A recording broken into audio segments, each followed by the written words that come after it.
Wow, beautiful music, and the feeling of Christmas is so in the air.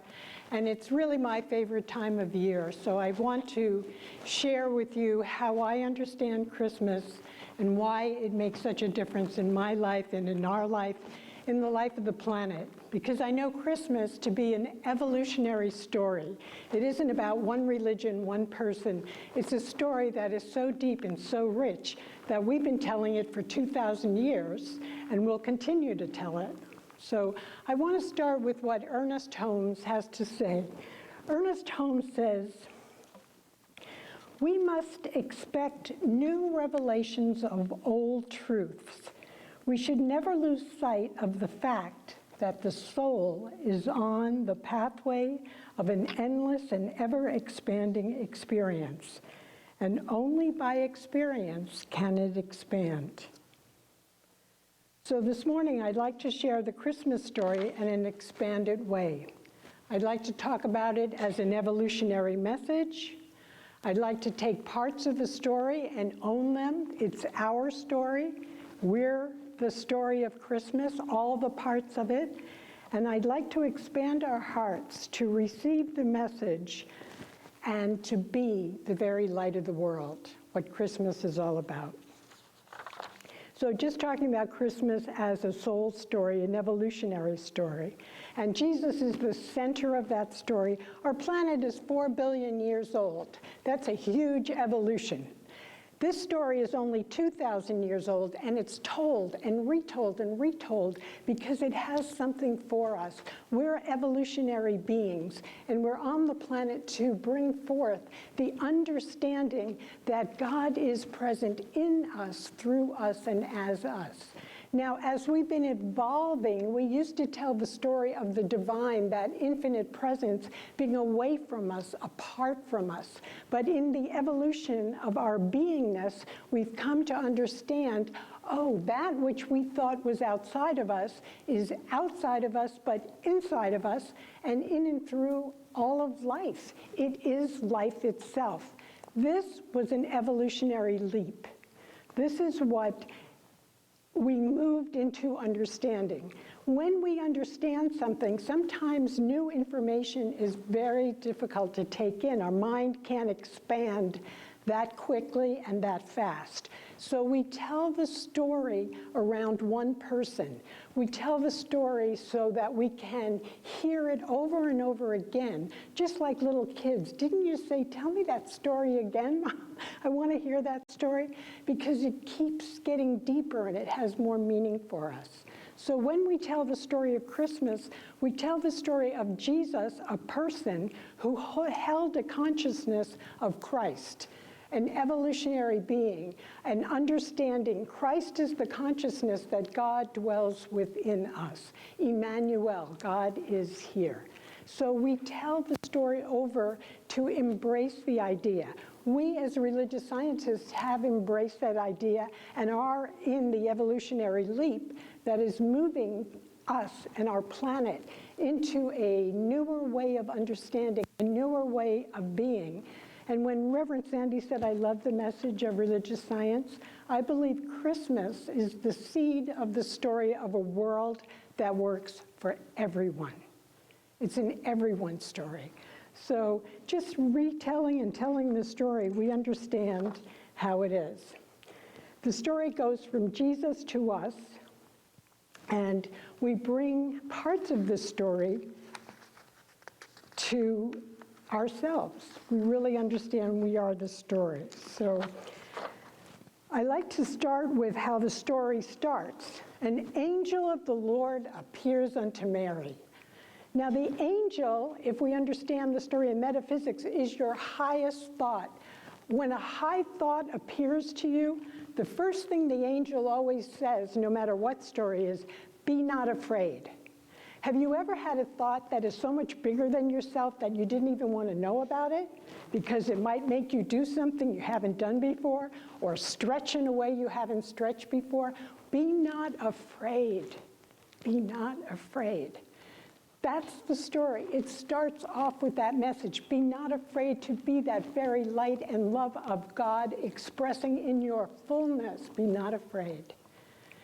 Now, the angel says this to Mary. So this is us. The angel is saying, our higher thought is saying to us, be not afraid. And our Mary is our receptive side. Mary, the picture of Mary is always in prayer. She's open and receptive to the idea of the angel. Okay, and the angel tells her this incredible thing. You have not been with anyone, but you will have a child. It's a big story. It's a very, very big story. And she has to stretch. This is expansion. And she says, well, it sounds pretty crazy, but let my soul magnify the Lord. Let this big idea come forth as God itself. Let it magnify. So she accepts the idea. So if you are ready or wanting to accept the idea of a world that works for everyone, that love is here for all of us, then your Mary gets activated.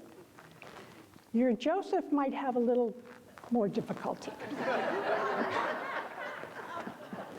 Because Joseph has to hear this story. Now, he is engaged to Mary, which means he's together with her.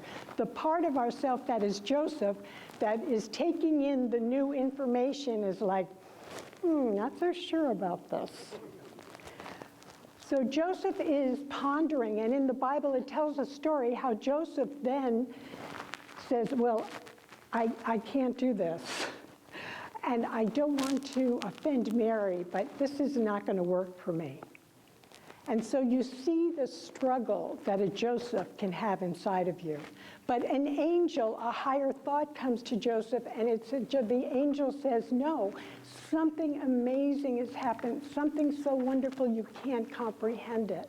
And because that higher thought comes to Joseph, he then gets on board and says, okay, I know from my Joseph how it gets, I'm not sure of this, I want to back out. It was a great thought on Monday, but it's Wednesday. You know, it's hard. So getting all that activated. So Mary and Joseph get together and they set out to Bethlehem.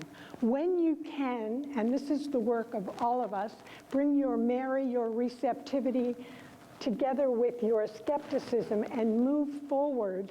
You move to Bethlehem. You go on a journey. So the journey starts.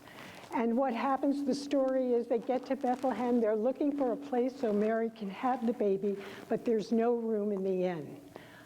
This is our story. How many times have you had that great idea, that desire to move forward, but you get there and things aren't like you thought they should be or look like they need to be? There's no room in the inn. Don't get discouraged. That's the meaning of the story. There was a manger. There is always a place. There is a place for us. And in the beginning, if you have dreams, if we have dreams of a world that works for everyone, and it doesn't look like it's happening, we're falling apart, we have COVID, all of these things, fear not. Be not afraid, because something deeper is happening right now. It's happening on our planet, and we are the vehicles through which this story must be retold, so we change the dynamic and the direction in which we move. There is room in the inn for us. There's room in the inn for all people, for this story. So a star comes over this great idea, and it shines. Now, in the story, there are these shepherds who are working, tending in the fields, and they're working, and all of a sudden they look up. Well, in our busyness, in our obsession with doing and working, a lot of times we forget to look up. We're just busy, busy, busy, and we think what we see before us is the only thing that's happening. But if we practice spiritually and open our minds to look up, to connect with that spirit that lives within us, our shepherd gets activated. We move forward. So in the story, the shepherds come, and they're so grateful that this idea is coming forward. Then the wise men come, and the wise men are looking. They've understood something's happening, but they're not quite sure what. What's happening? They see this star and they say, oh, something, a light is shining in the world. There's promise here. Let's follow that. your wise person that knows your dream, whatever your personal dream is, whatever our collective dream is, when we follow that, when we bring our gifts to the lives that we're living, each of us have been given gifts. When we bring that, we activate the wise men in us. We open to expressing more, to following the dream, to being everything that we're called to be. So we get activated, and the wise person in the story starts to come forward. And then on their way to making their dreams come true, they stop off at Herod's palace. Herod is the king of the times.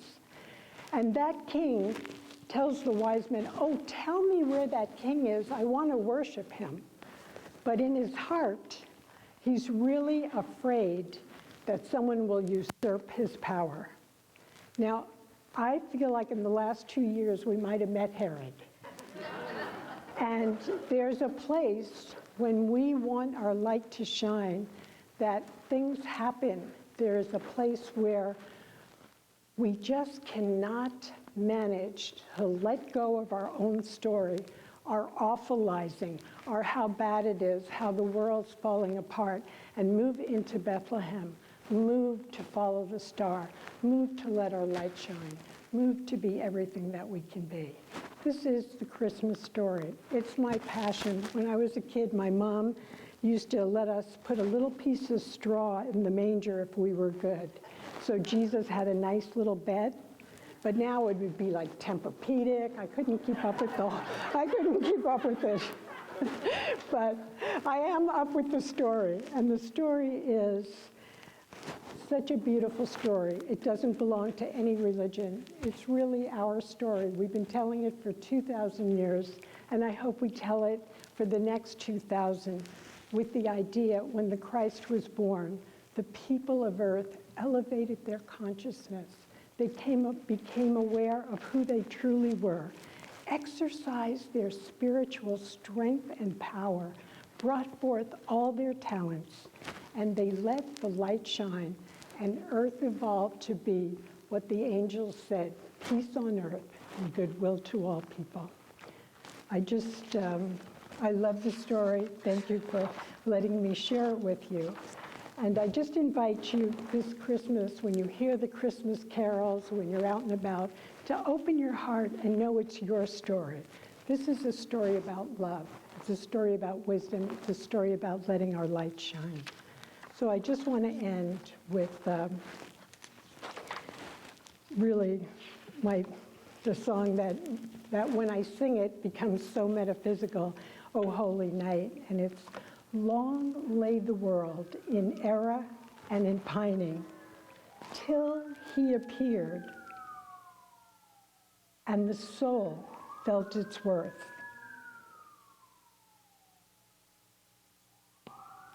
This must be a good message. It's getting a lot of press out there. A thrill of hope, the weary world rejoices, for yonder breaks a new and a glorious morn.